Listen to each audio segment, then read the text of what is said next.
Hello नमस्कार जय हिंद साथियों। स्वागत है आपका एक और नई वीडियो में। जैसा आपको थंबनेल से आप समझ ही गए होंगे कि आज की वीडियो किस टॉपिक पे है, तो आज की वीडियो घरेलू हिंसा एक्ट पर आधारित होगी। इसमें हम जितनी भी धाराएं हैं उन सभी धाराओं को ट्रिक से माध्यम से करने की कोशिश करेंगे। मैं पहले ही आपको बता दे रहा हूँ, हम इसमें सभी धाराएं को कवर नहीं करेंगे। हम सिर्फ उन्हीं धाराओं पर बात करेंगे जो एग्ज़ाम की दृष्टि से महत्वपूर्ण है।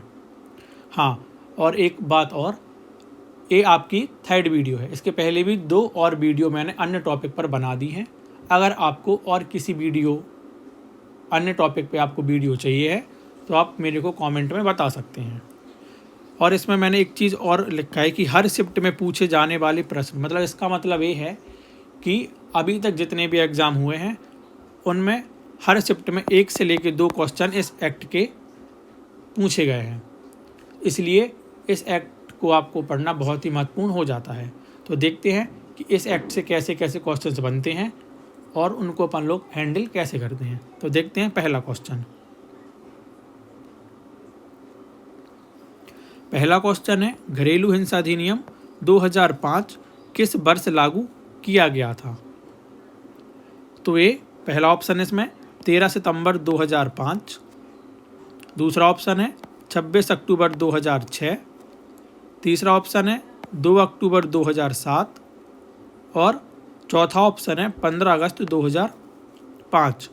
तो इसका सही आंसर होगा 26 अक्टूबर 2006। अगले क्वेश्चन की बात करते हैं। अगला क्वेश्चन है, घरेलू हिंसा अधिनियम 2005 के तहत मजिस्ट्रेट को कितने दिनों में सुनवाई पूरी करनी चाहिए? पहला ऑप्शन है 30 दिन, दूसरा ऑप्शन है 60 दिन, तीसरा ऑप्शन है 90 दिन और चौथा ऑप्शन है 120 दिन। तो इसका सही आंसर होगा 90 दिन। मतलब इसमें जो मजिस्ट्रेट होगा वो 90 दिनों के अंदर क्या कर देगा, अपनी पूरी सुनवाई को पूरी कर देगा। तो इसको आप लोगों को याद रखना है, ऐसे क्वेश्चन एग्जाम में देखने को मिल सकते हैं। अगला क्वेश्चन देखते हैं। घरेलू हिंसा अधिनियम 2005 के तहत सेवा प्रदाता की भूमिका किस धारा में परिभाषित की गई है? पहला ऑप्शन है धारा 8, दूसरा है धारा 10, तीसरा है धारा 12 और चौथा है धारा 14। तो इसका सही आंसर क्या होगा? ऑप्शन बी धारा 10। इसको अपन अब देखो याद कैसे करेंगे। इसमें सबसे पहले धारा 10 में क्या है,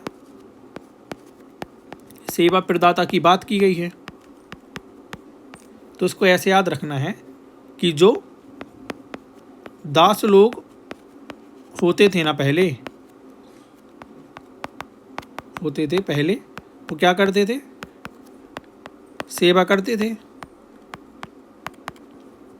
तो दास लोग मतलब 10, सेवा मतलब सेवा प्रदाता।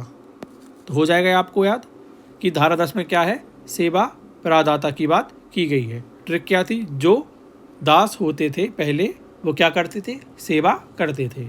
ठीक है, अगला क्वेश्चन देखें। अगला क्वेश्चन है, घरेलू हिंसा अधिनियम 2005 के तहत संरक्षण अधिकारी कौन नियुक्त करता है? मतलब इसमें एक संरक्षण अधिकारी की नियुक्ति की बात की गई है कि इसमें इसको अपॉइंट कौन करेगा? केंद्र सरकार करेगा कि राज्य करेगा कि उच्च न्यायालय के द्वारा किया जाएगा कि राष्ट्रीय महिला आयोग के द्वारा किया जाएगा? तो आपको याद रखना है, इसमें जो अधिकारी है उसकी नियुक्ति कौन करेगा? राज्य सरकार के द्वारा की जाएगी। ठीक है, अगला क्वेश्चन देखें। अगला क्वेश्चन है, घरेलू हिंसा अधिनियम 2005 के तहत पीड़िता को कानूनी सहायता प्रदान करने का दायित्व किस पर है? मतलब इसमें जो पीड़िता होगी उसको कानूनी सहायता प्रदान करने का दायित्व, मतलब कानूनी सहायता कौन देगा? सिंपल मतलब इसका यही निकलता है, पुलिस। सेकंड है संरक्षण अधिकारी, तीसरा है मजिस्ट्रेट और चौथा है राष्ट्रीय महिला आयोग। अगर ये क्वेश्चन एग्ज़ाम में आ जाता तो बच्चे इसमें कन्फ्यूज हो सकते थे, क्योंकि किसी को लगता है कि पुलिस भी कर हो सकता है, किसी को लगता है कि संरक्षण अधिकारी तो है ही इसका आंसर, तो कोई बात ही नहीं है। मजिस्ट्रेट भी लगता लोगों के लिए और राज्य महिला आयोग भी लगता। तो अपन को इसमें याद रखना है कि इसका आंसर क्या होगा, संरक्षण अधिकारी। ठीक है, अगला क्वेश्चन देखें। घरेलू हिंसा अधिनियम 2005 के अंतर्गत संरक्षण अधिकारी, इसमें किसकी बात की गई है, संरक्षण अधिकारी को कितने दिनों के भीतर मजिस्ट्रेट को रिपोर्ट सौंपनी होती है। तो आपको पहले तो ये समझ में आना चाहिए कि इसमें जो मजिस्ट्रेट को रिपोर्ट कौन मतलब देता है, संरक्षण अधिकारी देता है। अब कितने दिन में देता है ये अपन को इसमें देखना है। पहला ऑप्शन है इसमें 3 दिन, दूसरा है 5 दिन, तीसरा है 7 दिन और चौथा है 15 दिन। तो इसका सही आंसर क्या होगा, 7 दिन। मतलब इसमें जो संरक्षण अधिकारी होगा वो 7 दिन के में क्या देगा, अपनी रिपोर्ट मजिस्ट्रेट को सौंपेगा। ठीक है, अगला क्वेश्चन देखें। घरेलू हिंसा अधिनियम 2005 के तहत अदालत द्वारा पारित आदेश का पालन ना करने पर अधिकतम कितनी सज़ा हो सकती है। इसका मतलब है कि अदालत ने जो मतलब अपना आदेश दे दिया है, अगर उसका पालन व्यक्ति द्वारा नहीं किया गया तो उसको अधिकतम, इसमें ये बोला गया अधिकतम, मैक्स टू मैक्स कितनी सज़ा उसको दे सकते हैं। 3 महीने की, 6 महीने की, 1 साल की, 2 साल की। तो सही आंसर क्या होगा, 1 साल। मतलब मैक्स टू मैक्स अपन उसको कितने की सज़ा दे सकते हैं, 1 साल की दे सकते हैं। दोस्तों, अगर आपको ये वीडियो अच्छी लग रही है तो आप इसको लाइक एंड शेयर कर सकते हैं। अगला क्वेश्चन, घरेलू हिंसा अधिनियम 2005 के तहत पीड़िता को तुरंत राहत देने के लिए कौन सक्षम है। मतलब जो इसमें पीड़िता होगी उसको तुरंत राहत देने के लिए कौन सक्षम है। पहला ऑप्शन है केवल पुलिस, दूसरा है केवल मजिस्ट्रेट, तीसरा है मजिस्ट्रेट और संरक्षण अधिकारी दोनों, और चौथा है केवल राष्ट्रीय महिला आयोग। मैं आपको एक चीज़ बता दूं, जहां भी आपको ऑप्शन में केवल शब्द दिख जाए तो आप समझ जाना कि वो एक नकारात्मक आंसर होगा, तो उसको तो अपन को कभी लगा के नहीं आना है। तो इसका सही आंसर क्या होगा, मजिस्ट्रेट और संरक्षण अधिकारी दोनों। मतलब दोनों लोग पीड़िता को तुरंत क्या दे सकते हैं, राहत दे सकते हैं। अगले क्वेश्चन की बात करें। घरेलू हिंसा अधिनियम के तहत पीड़िता को कितने प्रकार के राहत आदेश, इसमें किसकी बात की गई है, राहत आदेश मिल सकते हैं। मतलब इसमें जो पीड़िता होगी उसको कितने राहत आदेश दे सकते हैं, 2 दे सकते हैं कि 3 दे सकते हैं कि 4 दे सकते हैं कि 5 दे सकते हैं। तो इसका सही आंसर होगा 5। कितने दे सकते हैं अपन लोग इसमें, 5। अब ये तो ठीक है 5 दे सकते हैं, लेकिन इनके नाम भी पता होने चाहिए अपन को। अगर उसने नाम पूछ लिए तो अपन क्या करेंगे, तो इसके नाम भी एक बार देख लेते हैं। कौन सा आदेश है, पहला संरक्षण आदेश है, दूसरा निवास का आदेश है, तीसरा भरण पोषण का आदेश है, चौथा मुआवजा का आदेश है और 5वां किसका आदेश है, अस्थायी आदेश है। ठीक है, अगला क्वेश्चन देखें। घरेलू हिंसा अधिनियम 2005 के तहत क्या कोई पुरुष, जिसमें पुरुष होगा वो शिकायतकर्ता बन सकता है। तो इसका पहला ऑप्शन इसमें दे रहे हैं ये हाँ, दूसरा दे रहे हैं नहीं, तीसरा दे रहे हैं केवल विशेष परिस्थितियों में, और चौथा दे रहे हैं न्यायालय के विवेक पर निर्भर करता है। तो इसका सही आंसर होगा नहीं। मतलब इसमें कोई भी पुरुष शिकायतकर्ता नहीं बन सकता है। ठीक है,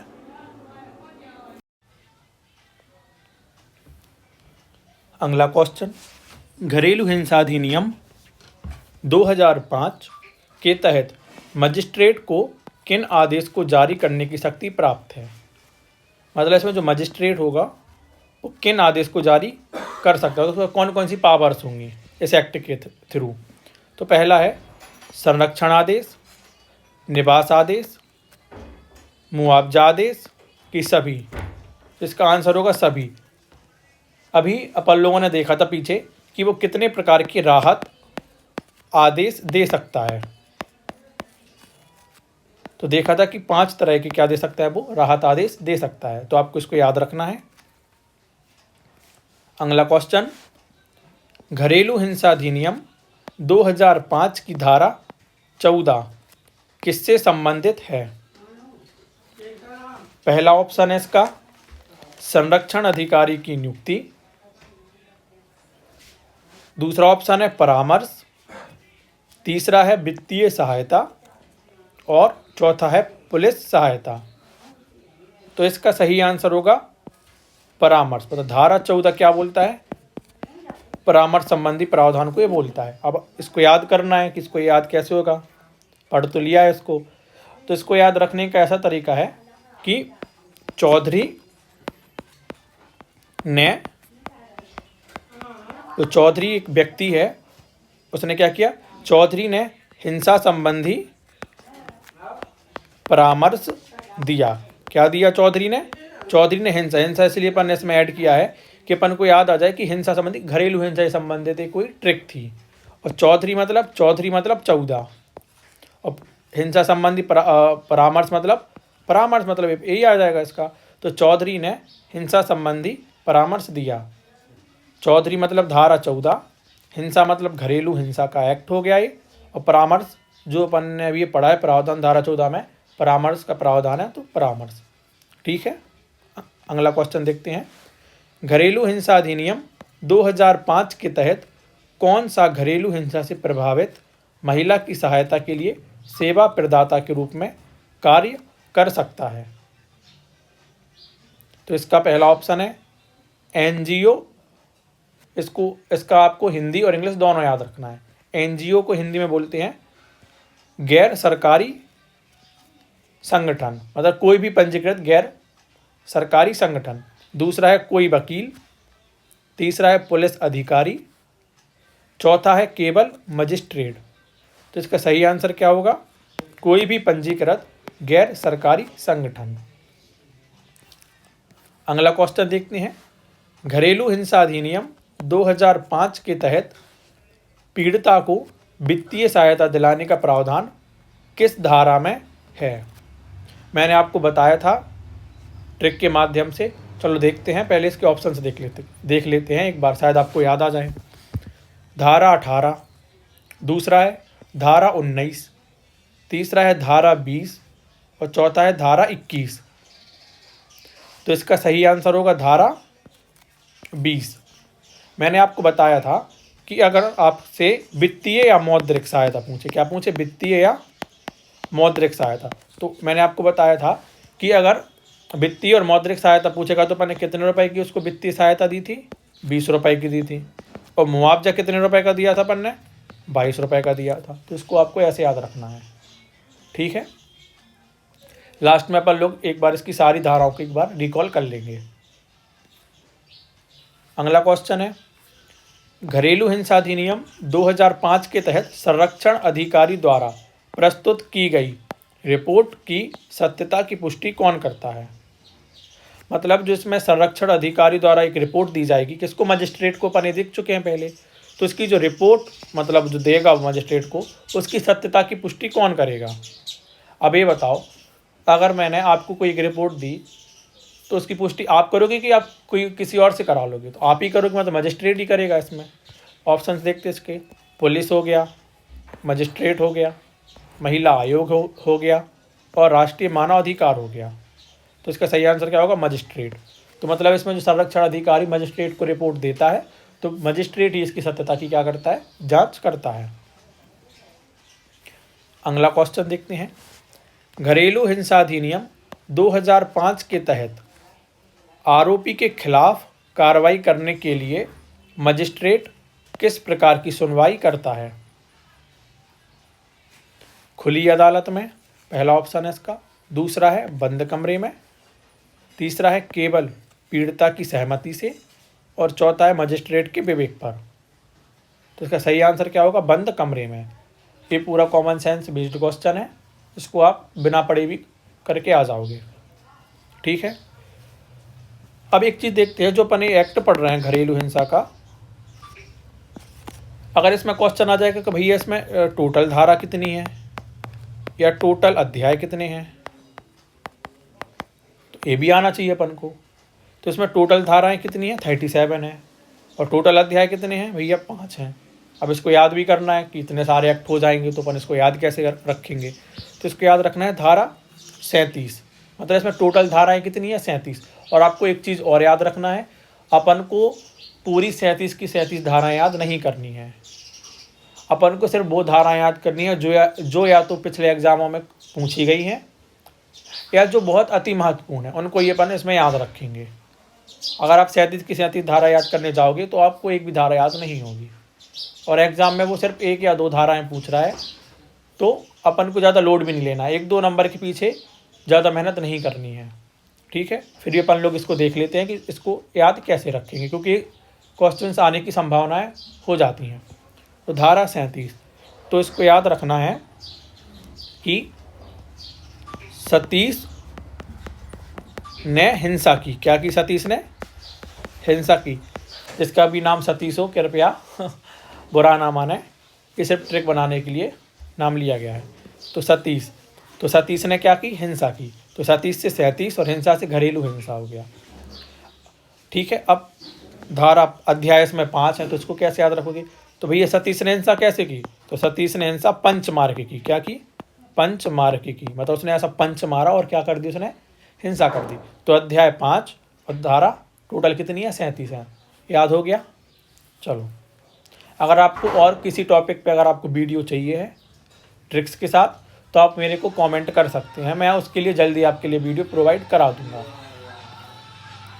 अगला क्वेश्चन है, घरेलू हिंसा अधिनियम 2005 के तहत साझा घर मतलब शेयर्ड हाउस होल्ड किसे कहा जाता है?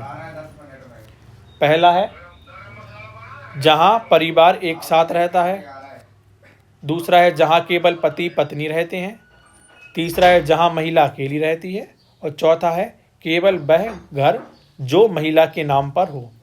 तो साझा घर मतलब शेयर्ड हाउस मतलब जहाँ सारे लोग एक साथ रहते हैं। तो ये भी कॉमन सेंस वाला क्वेश्चन हो गया कि जहाँ परिवार क्या करता हो? एक साथ रहता हो। तो इसकी धारा भी अपन को याद रखनी है कि किस धारा के अंतर्गत आता है। धारा 17। तो इसको कैसे याद रखेंगे? तो आपको पता है कि अगर संडे ही होता है, अगर घर के सारे लोग एक साथ हो जाएं तो लड़ाई झगड़े होने लगते हैं। तो भैया क्या है, अगर आप साझा मतलब एक साथ रहोगे, एक साथ क्या करोगे? रहोगे तो क्या है? खतरा है भैया। क्या है? खतरा है मतलब 17। ठीक है, अगर आप एक साथ रहोगे तो भैया क्या है? खतरा है। और क्या होगा भैया? सारे लोग घर में एक साथ रहेंगे तो भैया में, भैया बहनों में क्या होती है? थोड़ी बहुत क्या हो जाती है? मारपीट भी, मतलब हिंसा भी होने लगती है। तो आप लोग इसको ऐसे भी याद रख सकते हैं। अगला है घरेलू हिंसा अधिनियम 2005 की धारा 3 किससे संबंधित है? तो आपको याद रखना है अधिकांश जितने भी अधिनियम है उसकी धारा 3 में परिभाषा का ही क्या किया गया है? वर्णन किया गया है। लेकिन कुछ अधिनियम ऐसे जिसमें नहीं दिया है, वो अपन देख लेंगे आगे। तो पहला ऑप्शन है इसमें संरक्षण अधिकारी की नियुक्ति, दूसरा है घरेलू हिंसा की परिभाषा, तीसरा है मजिस्ट्रेट की शक्तियाँ, और चौथा है महिला के अधिकार। तो मैंने अभी आपको बताया कि जितने भी एक्ट हैं उनकी धारा 3 में मोस्टली परिभाषा देखने को मिलती है। तो इसका सही आंसर क्या हो जाएगा? घरेलू हिंसा की परिभाषा हो जाएगा। अगला देखते हैं, घरेलू हिंसा अधिनियम 2005 के तहत घरेलू हिंसा का शिकार कौन हो सकता है? मतलब इसमें घरेलू हिंसा का शिकार कौन हो सकता है? देखते हैं कौन कौन हो सकता है भैया इसमें। केवल पत्नी, तो मैंने आपको पहले बताया था, अगर केवल बैठ आ जाए तो समझ जाना कि वो एक नेगेटिव पॉइंट हो जाएगा। केवल अविवाहित लड़कियां, तीसरा है कोई भी महिला जो घरेलू संबंध में हो, या चौथा केवल बुजुर्ग महिलाएं। तो इसमें केवल मतलब तो नेगेटिव है, तो ये तो आंसर होगा नहीं। तो इसका आंसर क्या होगा? सी। ये भी कॉमन सेंस वाला क्वेश्चन था। ठीक है, अगला देखते हैं, घरेलू हिंसा अधिनियम 2005 के अंतर्गत पीड़िता किसके खिलाफ शिकायत दर्ज कर सकती है? मतलब इसमें जो पीड़िता होगी वो किसके खिलाफ शिकायत दर्ज कर सकती है? पति के खिलाफ, अगर पति ने हिंसा की होगी तो भैया पति के खिलाफ वो कर सकती है। ठीक है, ससुराल पक्ष के सदस्य, अगर ससुराल पक्ष में कोई है और उसने हिंसा की उसके साथ, तो उसके खिलाफ भी कर सकती है। लिव इन पार्टनर, अगर वो लिव इन में रह रही है और उसके साथ अगर कोई हिंसा किसी ने की हो तो उसके साथ भी मतलब सभी के साथ वो क्या कर सकती है? शिकायत दर्ज कर सकती है। अगला देखते हैं, घरेलू हिंसा अधिनियम 2005 के तहत घरेलू हिंसा के कितने प्रकार होते हैं। बहुत महत्वपूर्ण क्वेश्चन है कि कितने टाइप के घरेलू हिंसा हो सकती है। 2 प्रकार की, 3 प्रकार की, 4 प्रकार की, 5 प्रकार की। तो इसका सही आंसर होगा 4 प्रकार। आपको इसके प्रकार भी देखने हैं कि कौन कौन से प्रकार इसके हो सकते हैं।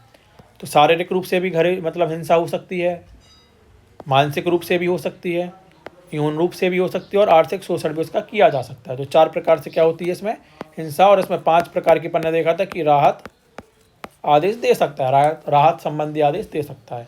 तो आपको इसको याद रखना है। अगला क्वेश्चन है, घरेलू हिंसा अधिनियम 2005 के तहत शारीरिक हिंसा का अर्थ क्या है। अब ये अपन ने देखा कि 4 प्रकार की हिंसाएं होती हैं। कौन कौन सी होती हैं? शारीरिक, मानसिक, यौन और आर्थिक। तो अब शारीरिक का इसमें अर्थ क्या होता है अपन को ये देखना है। शारीरिक चोट पहुंचाना ठीक है, किसी महिला को धक्का देना ठीक है, ये भी ठीक है, जलाना या मारना ये भी ठीक है। तो मतलब इसके क्या हो जाएंगे? तीनों आंसर इसके सही, मतलब उपरोक्त सभी इसका आंसर हो जाएगा। अगला देखते हैं, घरेलू हिंसा अधिनियम 2005 के तहत कौन सा आदेश पीड़िता को रहने के लिए घर में अधिकार प्रदान करता है। मतलब अगर कोई पीड़िता है तो उसको घर में रहने के लिए एक आदेश मजिस्ट्रेट देता है ना। तो वो कौन सा आदेश होगा? अपन ने राहत संबंधी अपन ने 5 आदेश देखे थे, तो उसमें से ये कि आदेश होने वाला है। पहला है संरक्षण आदेश, दूसरा है निवास आदेश, तीसरा है मुआवजा आदेश और चौथा है भरण पोषण आदेश। तो सीधी सी बात है, घर में रहना है तो भैया घर में निवास आएगा। इसमें ये भी कॉमन सेंस वाला क्वेश्चन हो गया है। ठीक है, चलो अगला देखते हैं, घरेलू हिंसा अधिनियम 2005 के तहत लिव इन रिलेशनशिप में रहने वाली महिला शिकायत कर सकती है या नहीं। मतलब जो लिव इन रिलेशनशिप में रह रही है महिला, वो क्या शिकायत दर्ज कर सकती है या नहीं। तो देखते हैं भैया इसका आंसर क्या होने वाला। हाँ, नहीं, केवल विवाह के बाद कि केवल माता पिता की अनुमति से। तो अगर जो महिला लिव इन में रह रही है तो वो क्या कर सकती है? शिकायत दायर कर सकती है या दर्ज कर सकती है। अगला देखते हैं, घरेलू हिंसा अधिनियम 2005 के तहत आदेश का पालन न करने पर क्या कार्रवाई की जा सकती है। मतलब अगर मजिस्ट्रेट ने कोई आदेश दे दिया है और आपने उसका पालन नहीं किया है तो आप पे क्या कार्रवाई की जा सकती है। हालांकि कॉमन सेंस का ही क्वेश्चन है, फिर भी देख लेते एक बार। आरोपी को जेल भेजा जा सकता है। और याद रखना, ऐसे ही क्वेश्चन जो ESB है वो पूछ रहा है। सेकंड ऑप्शन है आरोपी पर जुर्माना लगाया जा सकता है। और तीसरा है दोनों A और B। और चौथा है कोई कार्रवाई नहीं होती है। तो याद रखना इसका सही आंसर होगा दोनों A और B। मतलब वो जेल भी भेज सकता है उसके लिए और जुर्माना भी लगा सकता है। ठीक है, अगला क्वेश्चन देखते हैं, घरेलू हिंसा अधिनियम 2005 के तहत क्या आरोपी को जमानत मिल सकती है। मतलब जिसमें इसमें ये बोल रहा है कि अगर कोई व्यक्ति जिसने आरोप किया है तो उसको जमानत मिल सकती है या नहीं मिल सकती है। तो पहला ऑप्शन है हाँ, मजिस्ट्रेट के आदेश पर। सेकंड है नहीं। तीसरा है केवल पीड़िता की सहमति से। और चौथा है केवल राज्य की अनुमति से। तो इसका सही आंसर होगा हाँ, मजिस्ट्रेट के आदेश पर अपन उसको क्या दे सकते हैं? जमानत दे सकते हैं। ठीक है, आप लोगों को एक नोट करके एक चीज़ और लिखनी है। मैं आपको एक धारा बता रहा हूँ, धारा 7। तो धारा 7 में क्या है इसका प्रावधान? चिकित्सा सुविधाओं के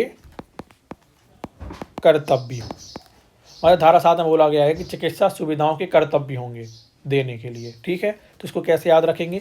तो इसको याद रखने का तरीका है कि जो हिंसा से पीड़ित होगा उसको क्या दो? उसको साथ साथ क्या दो? अपन चिकित्सा भी दो। मतलब चिकित्सा के लिए क्या दो? सुविधाएं भी दो। भैया अगर आपने उसको हिंसा से पीड़ित कर दिया तो उसको आप क्या दो? उसको साथ साथ आप साथ में धारा 7 क्या दो? चिकित्सा संबंधी सुविधाओं दो। ये आपका क्या होगा? कर्तव्य होगा। ठीक है, इसको याद रखने का ही तरीका है। अगला देखते हैं, घरेलू हिंसा अधिनियम 2005 की धारा 17 किससे संबंधित है? तो मैंने आपको इसका बताया था कि धारा 17, मैंने आपको इसको ट्रिक के माध्यम से भी याद करा दिया है। पहला ऑप्शन है इसमें संरक्षण आदेश, दूसरा है महिला के निवास के अधिकार से, तीसरा है भरण पोषण आदेश और चौथा है परामर्श आदेश। तो इसका सही आंसर होगा महिला के निवास के आदेश। मतलब मैंने आपको बताया था साझा घर या साझा निवास, तो वही है इसका मतलब कि निवास या साझा घर आ जाए तो दोनों एक ही चीज़ है। तो आपको याद रखना मैंने क्या बताया था इसके लिए आपको कि अगर आप लोग एक साथ रहोगे तो क्या होगा भैया, लड़ाई झगड़ा होगी तो क्या होगा भैया, खतरा होगा, है ना। तो आपको इसको ऐसे याद रखना है। अगला क्वेश्चन है, घरेलू हिंसा अधिनियम 2005 के तहत मजिस्ट्रेट कितने समय के लिए आदेश जारी कर सकता है? पहला 1 वर्ष, दूसरा है 2 वर्ष, तीसरा है जब तक आवश्यक हो, चौथा है 5 वर्ष। तो इसका सही आंसर क्या हो, मतलब कब तक वो मजिस्ट्रेट आदेश जारी कर सकता है? तो इसका सही आंसर होगा जब तक क्या हो, आवश्यक हो। ठीक है, अगला क्वेश्चन देखते हैं। घरेलू हिंसा अधिनियम 2005 के तहत बाल संरक्षण आदेश किस धारा में आता है? मतलब कस्टडी ऑर्डर अगर पूछ लेगा आपसे, थोड़ा आपको एक काम भी करना है कि जो एक्ट आएंगे या कोई भी क्वेश्चन आएंगे, अगर आपको हिंदी समझ नहीं आ रही तो आप उसका ना इंग्लिश भी देख लिया करो, है ना। तो इसका पहला ऑप्शन है धारा 17, धारा 19, धारा 21 की धारा 23। तो इसका सही आंसर होगा धारा 21। अब इसको याद कैसे रखेंगे कि धारा 21 में क्या है, कस्टडी ऑर्डर का बोल रहा है। तो आपको ऐसे याद रखना है कि जो 21 साल की जो बच्ची होगी, अपन इसको इसमें अपन लोग इसमें बच्ची को लेके ही चलेंगे क्योंकि ये सिर्फ फीमेल के लिए है। तो ट्रिक में भी अपन सिर्फ फीमेल को लेके चलेंगे। तो जिसमें बच्ची होती है तो उसको घर के लोग 21 साल तक क्या करते हैं, अपनी कस्टडी में रखते हैं कि भैया यहाँ नहीं जाना है, वहाँ नहीं जाना है, फलाना नहीं करना है, ठिकाना नहीं करना है ना। तो 21 साल तक क्या रखते हैं अपन लोग, उसको कस्टडी में रखते हैं। और बच्चा क्या भैया, संतान है ना। तो अगर आपको ए लिखा ना आ जाए कि बाल संरक्षण आदेश अगर नहीं लिखा मिला, अगर संतान संबंधी कुछ उसमें बैठ दिख गया तो भी आपको क्या लगा के आना है, 21 लगा के आना है। ठीक है, धारा 21। अगला क्वेश्चन है, घरेलू हिंसा अधिनियम 2005 के तहत किस धारा में संरक्षण आदेश का प्रावधान है? धारा 18 पहला, दूसरा धारा 19, तीसरा धारा 20, चौथा धारा 21। तो इसका सही आंसर होगा धारा 18। अब इसको कैसे याद रखेंगे भैया कि धारा 18 में क्या है, संरक्षण है। तो कस्टडी का मैंने आपको क्या बताया, कस्टडी में रखते हैं 21 साल तक, और संरक्षण में अगर बोले कि कब तक रखते हैं तो भैया 18 साल तक रखते हैं। ठीक है, हो गया याद। चलो अगला देखते हैं। घरेलू हिंसा अधिनियम 2005 के तहत आर्थिक सहायता आदेश किस धारा में आता है? मैं आपको बता चुका हूँ, आर्थिक शब्द लिखा आ जाए, वित्तीय लिखा आ जाए, है ना, या मौद्रिक लिखा आ जाए, ये एक ही चीज़ है। इसमें आपको अपना कॉमन सेंस दिखाना पड़ेगा। इसका पहला ऑप्शन है धारा 17, धारा 19, धारा 20, धारा 21। तो इसका सही आंसर क्या होगा, धारा 20। मैंने आपको बताया था कि वित्तीय सहायता कितने रुपए की अपन लोगों ने हिंसा पीड़ित व्यक्ति के लिए 20 रुपए की, और मुआवजा कितने रुपए का दिया अपन ने, 22 रुपए का दिया था। ठीक है, लास्ट क्वेश्चन, घरेलू हिंसा अधिनियम 2005 के तहत पीड़िता को चिकित्सा सहायता प्रदान करने का प्रावधान किस धारा में है? मतलब चिकित्सा सहायता अपन को इसमें देना है। धारा 12, धारा 14, धारा 15, धारा 17। तो इसका सही आंसर क्या होगा, धारा 14। ठीक है, अपन ने धारा 14 में अपन ने क्या देखा था, परामर्श भी देखा था। क्या देखा था अपन ने, परामर्श। उसकी ट्रिक्स क्या बनाई थी कि चौधरी ने हिंसा संबंधी क्या दी, परामर्श दिया, है ना। चलो यहाँ पे आपके जो MCQs थे वो ख़त्म हो गए हैं, लेकिन मैं आपको